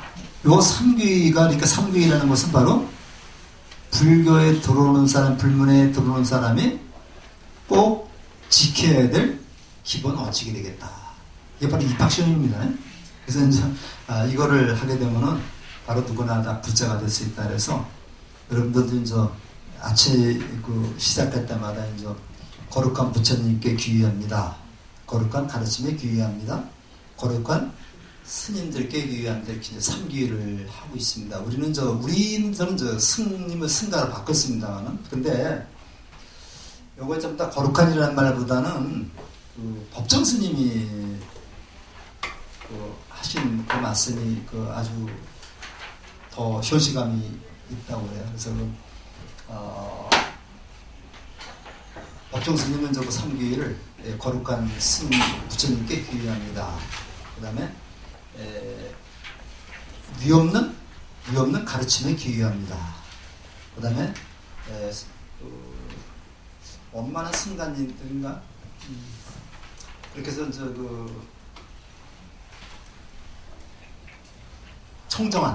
청정한 스님들께 귀의합니다. 그러니까 청정하지 않은 스님한테 귀의 안 해도 된다고 그래서 법정 스님인 위없는 가르침에 귀의합니다. 청정한 스님들께 귀의합니다. 그래가지고 더 구체적으로 이렇게 잘 말씀한 것 같습니다.